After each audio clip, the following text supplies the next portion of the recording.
Chers amis, bienvenue à notre émission. C'est une joie de vous recevoir encore une fois et de partager de nouveau l'évangile de Jésus-Christ.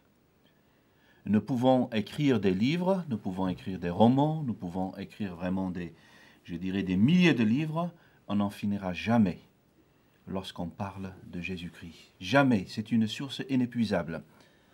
Mais nous avons la grâce de partager avec vous ces instants, si courts soient-ils, parce que nous parlons aujourd'hui de Jésus-Christ qui nous a donné la vie, non seulement pour l'avenir, il nous a donné la vie aujourd'hui, demain, et lorsque nous quitterons cette terre, nous vivrons pour toujours avec Dieu. C'est ce qu'il nous a promis.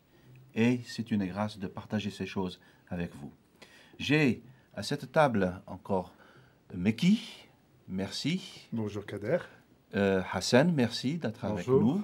Ça fait plaisir de vous avoir. Vous êtes des responsables, des travailleurs de Dieu dans des églises et votre enseignement nous apporte des encouragements, des corrections.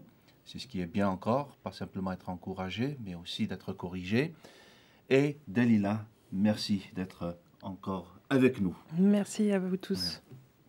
Alors aujourd'hui, nous parlerons de certains termes que nous avons si souvent entendus, le péché, le pardon. On parlera aussi des choses, des handicaps, des handicapés dans la société, pas simplement des handicapés, ceux qui ne peuvent pas, ceux qui n'ont pas atteint un certain niveau social, mais surtout des handicaps physiques. Et nous allons voir ce que la Bible nous enseigne concernant ces choses-là. Alors, nous partons, comme d'habitude, de la parole de Dieu. La parole de Dieu, c'est par elle que le monde a été fait, c'est par elle que nous avons été convaincus, et c'est par elle que nous arrivons à connaître Dieu et à connaître le Seigneur Jésus. Delila, puis-je te demander encore une fois de nous lire un passage de la Bible?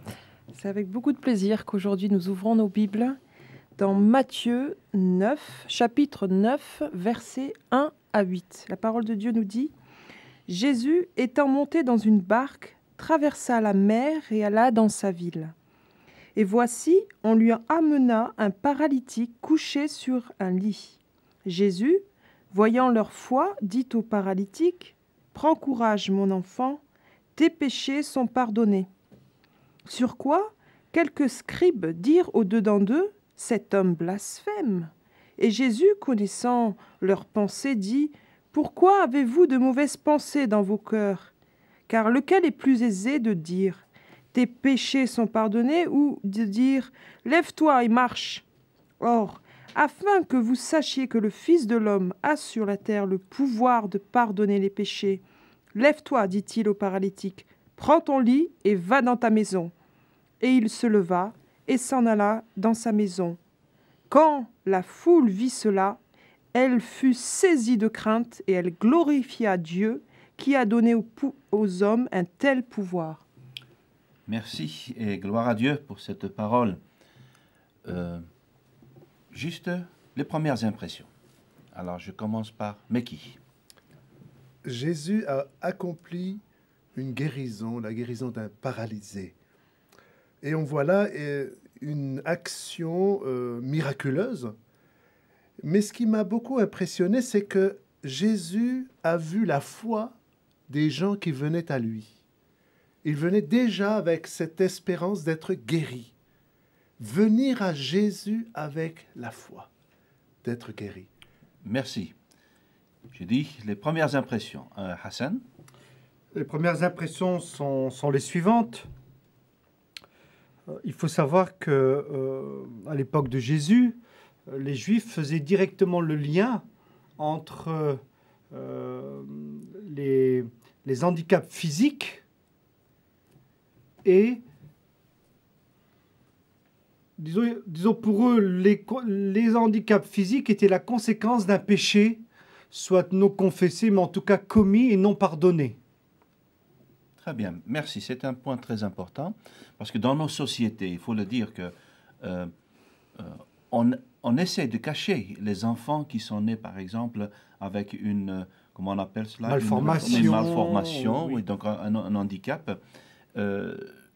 Mais Donc, selon la Bible, cela n'a rien à voir entre les deux, ou comment peut-on expliquer ces choses aujourd'hui par rapport à la foi chrétienne, à la foi en Jésus-Christ?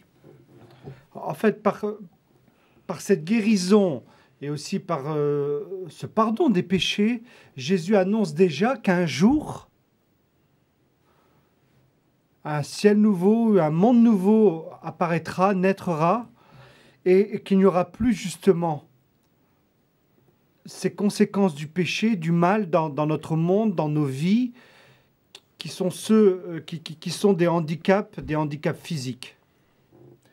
Merci. Alors maintenant, nous allons essayer un petit peu de rentrer en profondeur. Donc, si on peut arriver un petit peu à imaginer la scène, il y a des gens qui viennent, ils ont apporté quelqu'un qui était malade, qui ne pouvait plus marcher, il était paralysé, et on le présente à Jésus. Est-ce que vous pouvez nous parler un petit peu de cette disposition? Parce que Meki a dit quelque chose de leur foi, mais est-ce qu'il y a que la foi dans ce texte qu'on peut découvrir? Il faut bien comprendre que à cette époque, le peuple juif attendait la venue du Messie. C'est-à-dire le Messie? Le Messie. Celui qui, dans l'Ancien Testament, il est décrit comme celui qui apporterait, ou plus exactement, qui bannira ou qui bannirait le mal de la surface de la terre. Et pour le peuple juif de l'époque, la venue d'un Messie apporterait non seulement la paix sociale, la prospérité matérielle et l'éradication de tout handicap, quel qu'il soit. Alors ils sont dans cette attente, et certains d'entre eux considèrent ou appréhendent Jésus comme étant le Messie, et tout naturellement, ils lui apportent ceux et celles qui sont malades, et en particulier ce paralytique. Merci. Alors, si on regarde le texte de près, on voit le pardon, on voit le péché, et on voit la réaction des gens. Qu'est-ce que c'est que le péché, si on arrive un petit peu à comprendre que dit la Bible? Alors le péché veut dire littéralement rater sa cible, manquer un but. Et c'est par rapport à quoi? Si l'on regarde l'Ancien Testament, il est parlé des 10 commandements. Tu aimeras ton Dieu de tout ton cœur, de toute ton âme, de toute ta force. Et puis, nous avons toute une liste de recommandations ou de commandements. Tu ne commettras point d'adultère, tu ne diras pas de faux témoignages contre ton prochain, et tu ne convoiteras pas les affaires de ton prochain, etc.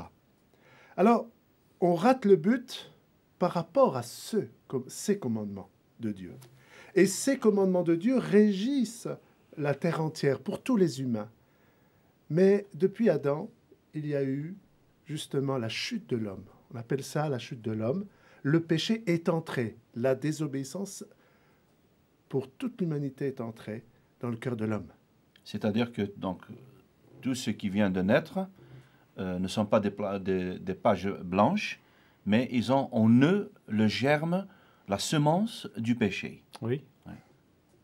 Et c'est ce qui pourrait peut-être expliquer un certain comportement de la personne. Merci, Meki. Donc ça, sur le pardon, c'est rater, passer à côté du but que Dieu a pour nous. Par rapport au péché, oui. Par rapport au péché, oui. Et qu'est-ce que c'est que le pardon? Le pardon, c'est la décision que Dieu prend de ne plus jamais utiliser notre passé pour nous accuser. Autrement dit? Autrement dit, l'accusation, l'acte d'accusation qui reposait ou qui repose sur chacun d'entre nous, Dieu le détruit. C'est-à-dire qu'à chaque fois que, pour les choses que nous en avons faites dans notre passé, alors pour moi, je pense qu'il va falloir un ordinateur se le plus sophistiqué ne Oui. sera pas assez pour enregistrer toutes mes fautes et tous mes péchés. Donc Dieu ne prend plus en considération ces choses passées. Oui. Ce n'est pas qu'il les oublie, mais il ne les utilisera plus pour nous accuser. Et c'est une Ouais, bonne c'est nouvelle. Ça, c'est une bonne nouvelle. Une bonne Ouais, nouvelle, ouais. oui. Merci. Donc, rater le but de Dieu, c'est le péché. Et puis Dieu donc, intervient et ne prend plus en considération ces choses. Il ne se rappelle plus des choses que nous avons faites. Alors, nous revenons à ce passage, le passage donc du paralysé. Le Seigneur Jésus lui dit, tes péchés te sont pardonnés. Ça a provoqué de la part des scribes dans le texte des réactions, comme « mais qui peut pardonner si c'est Dieu seul ?» Alors que Jésus ici prend la parole et dit « Mon enfant, tes péchés te sont pardonnés. » Voilà Jésus qui a même le pouvoir de pardonner les péchés. Et en ce sens-là, Jésus manifeste sa divinité. Parce que les scribes savent pertinemment, les scribes sont des spécialistes de la loi. Ce sont des gens qui consacrent tout leur temps, toute leur énergie à étudier la Torah. Et ces spécialistes, la loi juive, l'Ancien Testament. Et ces spécialistes de la loi savent pertinemment que à Dieu seul, où Dieu seul a le pouvoir de remettre et de pardonner, d'effacer les péchés. D'où leur surprise, d'où le sentiment d'être scandalisés, parce qu'ils ont à la fois en face d'eux un homme, Jésus, mais qui revendique la prétention d'être Dieu en guérissant et en pardonnant les péchés. Donc, alors là, ils sont déboussolés.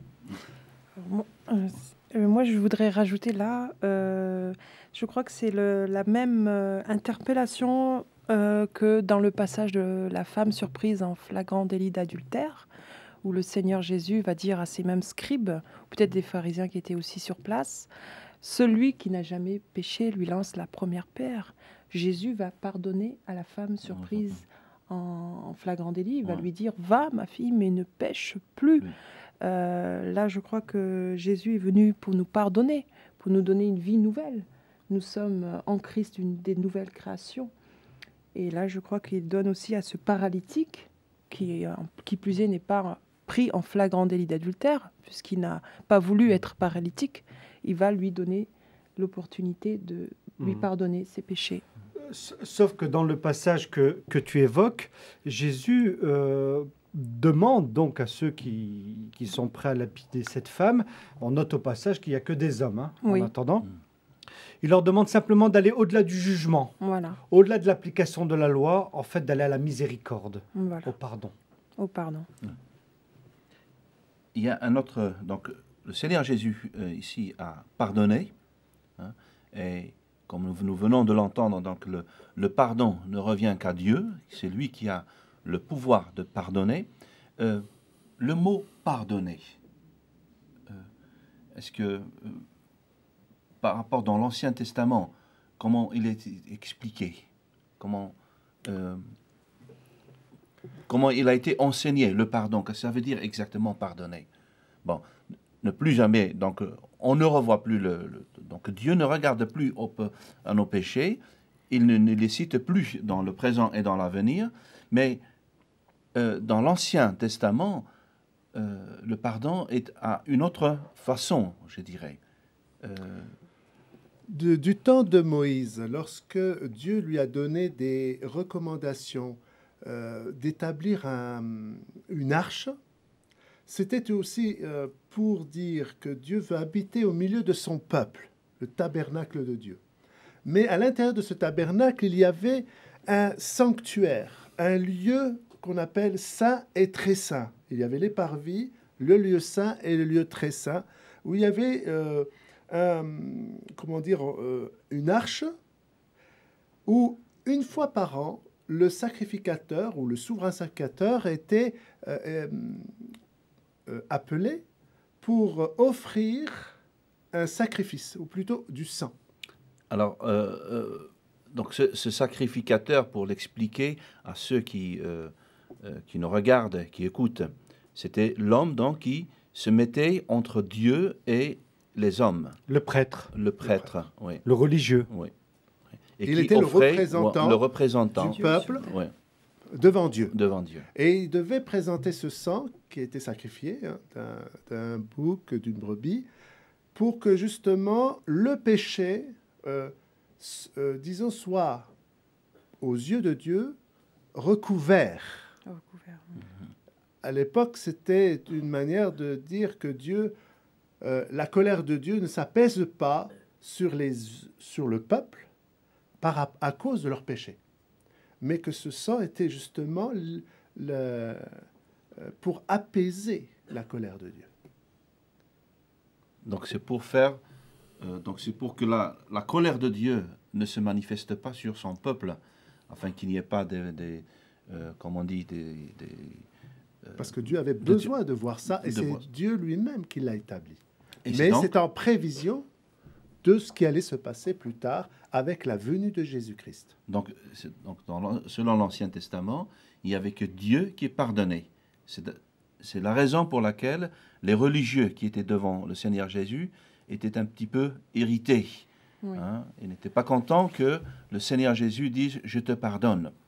Bon, on va y aller un peu plus loin dans ce passage. Et je voulais juste rajouter que la lettre aux Hébreux nous dit que sans effusion de sang, il n'y a pas de pardon pour le péché.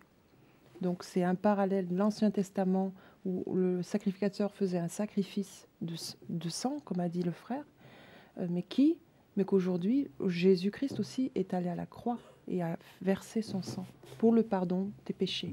De l'homme. Oui, merci. Et nous en parlerons dans les émissions qui viennent, par la grâce de Dieu, justement, de ce sacrifice que Jésus-Christ a offert. On continue. Il y a quelque chose qui m'a frappé dans ce passage. C'est celui que le Seigneur Jésus connaissait les pensées des autres.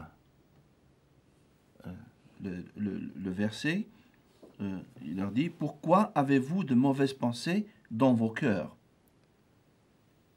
Donc au verset 3, il dit « Sur quoi quelques scribes se disent « Cet homme blasphème ». Qu'est-ce que c'est qu'un blasphème? Une parole qui est prononcée contre Dieu. Ok. Et dans cette situation? Dans cette situation, le reproche qui lui est fait, c'est de se hisser, de se mettre à la place de Dieu, ou de se déclarer comme étant Dieu lui-même. Donc se mettre égal à Dieu est un blasphème. Au regard de ces spécialistes de la loi. Oui. Mais est-ce qu'on peut, nous, je sais que bon, je n'oserais pas le faire, mais on entend très souvent des gens autour de nous qui se prennent pour des dieux. Est-ce que c'est des blasphèmes? Oui. Oui. Ouais. Toute idole est un blasphème contre Dieu. Dieu. Toute idole, toute forme d'idolâtrie, tout ce qui remplace. Tout à l'heure, tu posais la question, mais qu'est-ce que le péché? Le péché, c'est quand la priorité dans la vie d'un homme et d'une femme est inversée.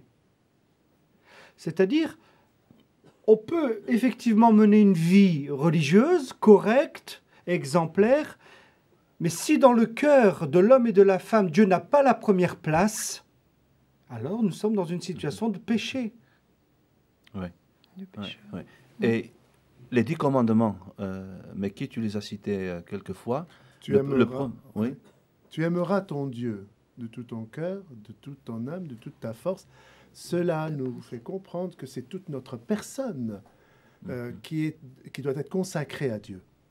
D'où il y a un certain thème où on dit consacré à Dieu. On veut être consacré à Dieu. C'est-à-dire être au service de Dieu, être en possession de Dieu, ou plutôt être la possession de Dieu, vivre pour Dieu, et tout ce qu'on veut, tout ce qu'on désire, soit donc dans le but de satisfaire, donc d'être en satisfaction avec Dieu. Être entièrement à Dieu, c'est lui être dévoué, mais c'est dans tout ce que nous faisons dans la vie. Je pense, Oui. eh bien, je veux penser comme Dieu. je parlais comme Dieu. Dans le bon, c'est-à-dire que nos paroles ne sortent aucune parole mauvaise, par exemple. Insulter quelqu'un qui est à l'image de Dieu, beaucoup le disent des mensonges, par exemple, ou disent des grossièretés à l'autre, alors que Dieu dit « tu aimeras ton prochain comme toi-même ». Donc, on va insulter, et c'est péché. Oui. Alors, je reviens à cet homme qui est paralysé. Le Seigneur Jésus ne l'a pas rejeté. Il l'accepte. Et qu'est-ce qu'on peut dire aujourd'hui? Qu'est-ce qu'on peut comprendre aujourd'hui pour ceux et celles qui vivent dans des situations rejetées, dans des situations exclus, oui, des exclus de la société à cause d'un handicap quelconque, et particulièrement des handicaps physiques. Qu'est-ce qu'on peut dire pour ces gens, pour ces frères, pour ces sœurs, pour ces amis qui nous regardent? Que malgré leur souffrance, l'essentiel pour eux, c'est que Jésus leur pardonne de leurs péchés. Les pardonne de leurs péchés, pardon. Et que c'est là l'essentiel du message de l'Évangile. Qu'effectivement, nous voyons et nous assistons et nous entendons que Dieu guérisse ici ou là. Mais que le plus beau miracle, le plus grand miracle, c'est de retrouver une relation, une communion avec Dieu. De renouer dialogue avec lui, d'être en contact avec Dieu. De savoir que nos péchés sont pardonnés. Voilà. Et que là, le handicap physique qu'il y a ou pas, ne peut pas entraver cela. Non. Donc, l'handicap physique peut se mettre, donc nous séparer de la société, parce qu'il faut dire que dans nos sociétés, les Maghrébins, donc du Maroc jusqu'à, je ne sais pas, jusqu'à le Moyen-Orient, etc., dans tout le monde arabe, dans le monde arabe, etc., on voit que la personne handicapée, on la voit d'un œil, je dirais, d'un mauvais œil. On a toujours des arrière-pensées. C'est ce que j'ai vu dans notre société. Mais apparemment, le Seigneur Jésus, ou nous, en tant que chrétiens, en tant que croyants en Jésus-Christ, nous ne devons pas avoir ce comportement. Non, parce qu'il n'est pas un jugement de Dieu. Le handicap physique n'est pas un jugement de Dieu, n'est pas une punition de la part de Dieu.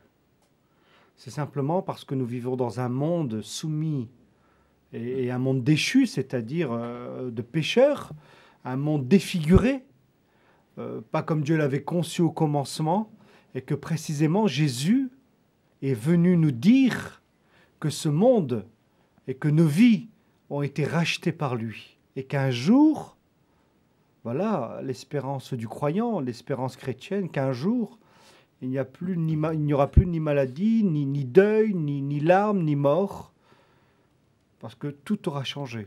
Ce sera formidable. Ça sera tous, oui, pour tous formidable. Ouais. Et c'est cette espérance qui nourrit nos vies. Hein. Ouais.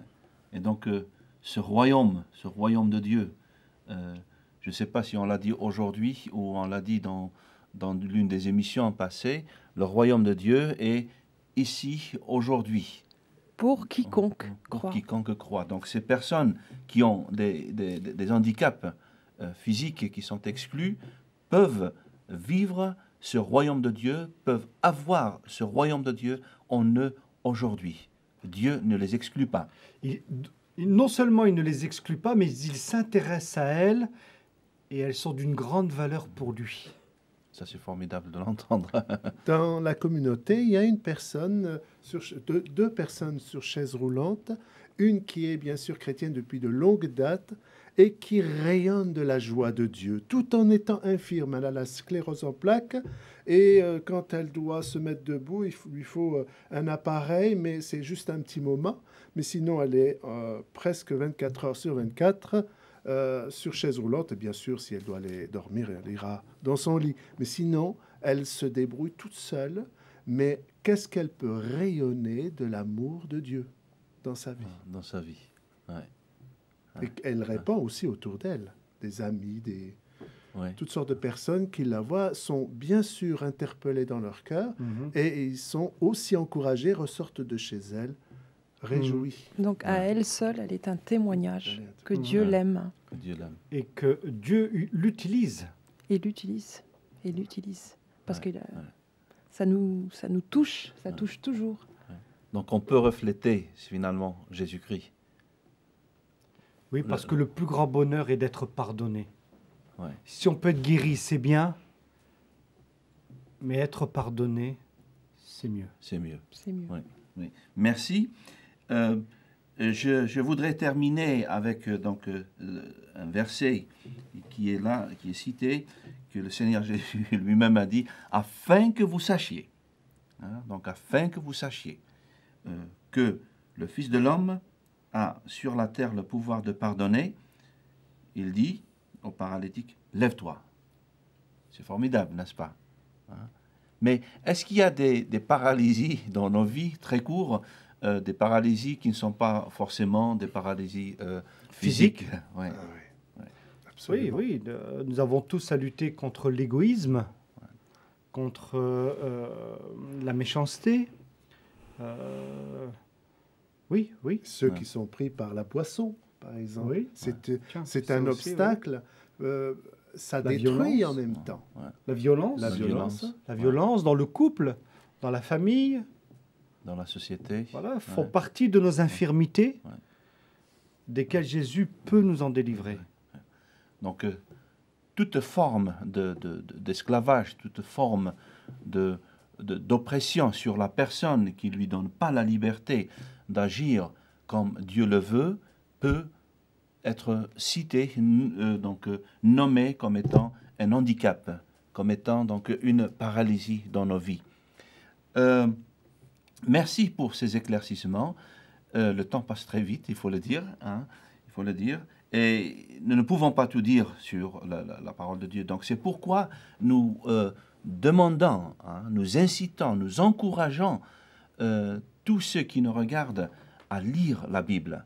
Parce que ce que nous disons, c'est ce que nous croyons. Il est vrai, c'est la parole de Dieu. Mais lorsque vous lisez vous-même la parole de Dieu, vous aurez donc une délivrance beaucoup plus profonde, vous aurez une amitié avec Dieu, vous aurez donc vous serez en relation avec Dieu, en harmonie avec Dieu. Car Dieu vous pardonne. Ce ne sera pas un prêtre, ce ne sera pas un pasteur qui vous pardonnera, ce ne sera pas quelqu'un d'autre, mais c'est Dieu qui vous pardonne parce qu'il veut nous pardonner. C'est pourquoi Jésus-Christ est venu afin que nous ayons le pardon. Merci de nous avoir suivis, merci d'avoir écouté. Nous vous remercions et nous vous demandons donc de réagir et nous vous laissons à la grâce de Dieu. Au revoir et au revoir à vous tous. Au Merci. revoir.